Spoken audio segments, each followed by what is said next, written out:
A package marked, "Return to sender." My neighbor is one of those annoying wannabe YouTube personalities.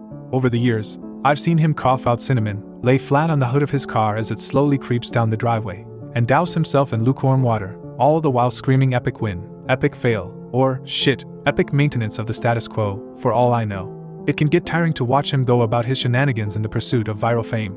So, when he knocked on my door the other day, told me he was going away for a few weeks, and asked that I get his mail, honestly, it was a relief. I can't explain the peace of mind I had knowing I didn't have to brace myself for any of his stupidity for a while. I was always afraid his stunts would wind up bleeding over into my life. Things were pretty normal for the first couple of days. He received a few bills, a bit of spam, and what I could only assume was a birthday card. Then, one evening, I got home to find a cardboard box waiting on his front porch. In big red letters was written, "Return to sender." I'm no small fry, but I admit I had trouble lifting the box on my own. It was really freaking heavy. Lugging it across the road to my house was even harder, and I quickly realized there was no way I was going to drag it up the stairs and through my front door. I decided I'd leave his package in my garage. It wasn't like I kept my car in there. The garage door was a piece of shit that refused to open without a good thug and a whack. It was less trouble just leaving the car in the driveway than it was to fight with the garage door every morning and night. In hindsight, I should have set the package down while I struggled to open the tricky door. But you know how it is when you've got a good grip on something. No point in setting it down if you don't have to. It was as I kicked the door for a third time that I lost my grip on the package, and it fell to the ground. I heard a light crack inside. Shit, I cursed. I hoped I hadn't broken anything important, but figured I just wouldn't tell my neighbor about it and let him assume the break happened en route. Hands free, I finally managed to get the garage door unstuck, and boy did it screech in protest as it rolled up and over me. I dragged the box the rest of the way, setting it in the corner for whenever my neighbor would come back to claim it. And then, I forgot all about it. Until a few days passed, that is. I'm not sure exactly how long it took for the smell to waft in from the crack under the garage-to-house door, but it came in slow progression. It was a sickly sweet odor similar to a skunk, and for the first few days after I smelled it, I genuinely assumed that's exactly what it was. Roadkill that had left its mark on my house. It was only when I realized the scent was growing more intense instead of fading that I went looking for a source. That's when I opened the garage door, and that's when the odor knocked me back, holding my nose. The culprit wasn't hard to identify. The only change in my garage was the box in the corner. I remember thinking it must have been one of those meat of the month subscription boxes. The meat must have gone rancid from being left out of the fridge for so long. How much meat could have been in there for the box to have been so large and heavy? An entire freaking cow? I covered my nose as I approached the box, a pair of scissors in my hands. I probably wouldn't have needed them to open it, as it had become soggy enough at the bottom to poke through with a finger. But I wasn't about to poke my finger into spoiled meat juices. That soggy bottom was the reason I had to open the box in the first place.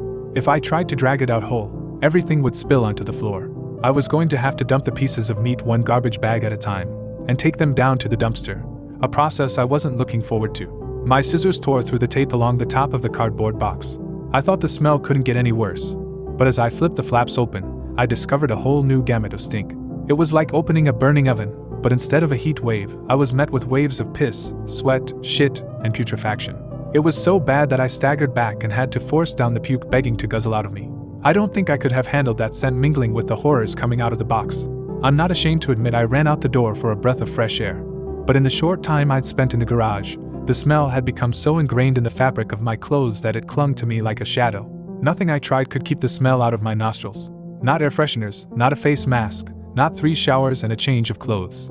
Every second that box lay open in my garage was another second the smell was allowed a foothold into my home. I had to bite the bullet.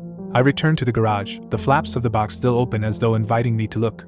I was prepared, a clothespin pinning my nostrils shut, a garbage bag in one hand, the strongest cleaner I could find in the other, and long rubber gloves to keep my skin from having to touch what was inside. But as it turns out, I needed none of those things. I wouldn't have to touch or clean the contents of that box. I would only have to suffer the nightmares every night. You see, there was meat in that box, but it didn't come from a cow or a pig.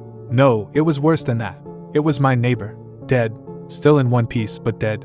I called the cops, and naturally, they took me in for interrogation. It's kind of hard not to suspect the man with a corpse in his garage, after all. Thankfully, they soon realized I wasn't involved. My DNA might have been all over that box, the smell might have left a mark throughout my house, but there was one piece of irrefutable evidence in my neighbor's own hands that proved my innocence: a vlogging camera. They showed me the footage only once.